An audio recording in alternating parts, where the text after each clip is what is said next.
The Xathori had swept through 17 star systems in less than a decade, their obsidian warships gliding through the void like predators through shallow waters. Not a single civilization had offered meaningful resistance. The pattern was always the same: arrival, demonstration of power, surrender, assimilation. Commander Zekthor stood on the bridge of the flagship Eternal Dominion, his four eyes scanning the tactical display with practiced indifference. Another primitive species, his second officer hissed, mandibles clicking in what passed for amusement among their kind. Sector 447. They call themselves humans. Zekthor barely acknowledged the report. The Xathori had encountered hundreds of species across their expansion. Some wielded basic nuclear technology, others had mastered rudimentary faster-than-light travel. None had possessed the will to truly fight. War, it seemed, was an evolutionary dead-end most intelligent species abandoned once they reached the stars. The Xathori had evolved beyond such sentimentality in their conquest of their own world, and it made them uniquely suited to rule. Deploy the standard formation, Zekthor commanded. We'll be extracting resources from their homeworld by the next solar cycle. The fleet of 300 vessels entered human space with all the subtlety of a meteor storm. They broadcasted their demands in every conceivable frequency: surrender or face extinction. The Xathori expected the usual response: fear, panic, perhaps a token show of defiance followed by inevitable capitulation. Instead, they received silence.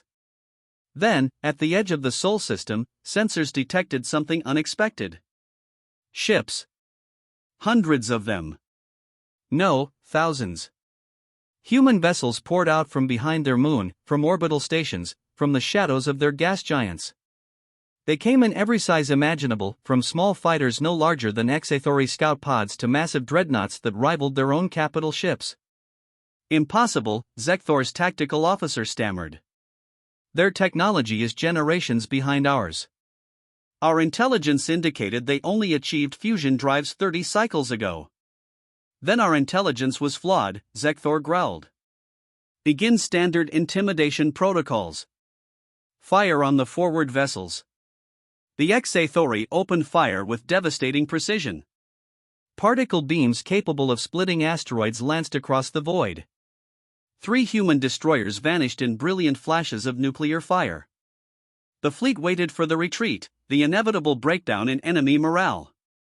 The humans didn't retreat. They accelerated. What followed shattered every tactical doctrine the Xathori had developed over centuries of conquest. The human ships didn't maintain formation, they swarmed. Small fighters weaved through Xathori defenses like insects, too numerous to track, too aggressive to ignore. They didn't aim for critical systems, they aimed for weapon emplacements, communication arrays, sensor clusters. They blinded the Xathori fleet with suicidal precision. "They're ramming us," someone screamed across the command channel. Zekthor watched in horror as a human frigate, already burning and losing atmosphere, accelerated directly into an Xathori cruiser. The explosion was catastrophic, taking out 3 additional vessels in the cascading debris field. "These creatures are insane," Zekthor whispered, all 4 eyes wide with an emotion he'd never experienced in battle: fear. The humans fought like nothing the Xathori had ever encountered. They didn't retreat when formations broke. They didn't sue for peace when casualties mounted. When their weapons failed, they used their ships as weapons. When their ships were destroyed, the survivors broadcasted defiant messages into the void even as they suffocated in the vacuum of space.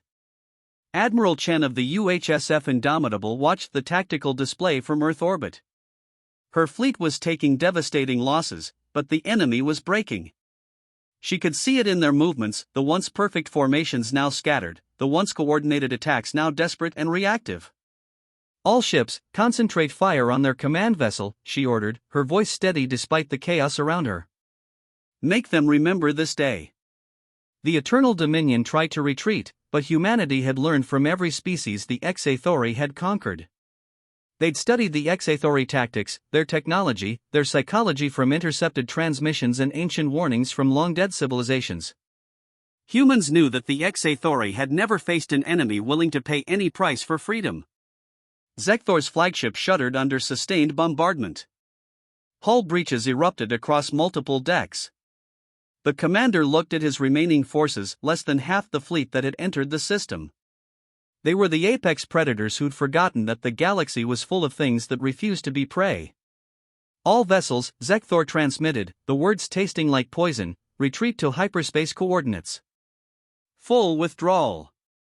As the surviving Xathori vessels limped away from the Sol system, their sleek hulls scarred and burning, Admiral Chen allowed herself one moment of satisfaction. Behind her, Earth gleamed blue and green and defiant. Humanity had paid a terrible price, 12,000 ships lost, 40,000 souls who would never return home. But they had sent a message that would echo across the stars. The species that had conquered worlds without resistance had finally met a civilization that understood a simple truth: freedom wasn't given by conquerors. It was taken, held, and defended with blood and fury and the absolute refusal to kneel. Commander Zekthor would carry that lesson back to the Xathori Empire. And the 17 conquered species would hear of humanity's victory and begin to wonder, if these newcomers could fight back, why couldn't they? The age of easy conquest was over. Humanity had arrived on the galactic stage, and they'd introduced everyone to an old concept their species had never forgotten: war.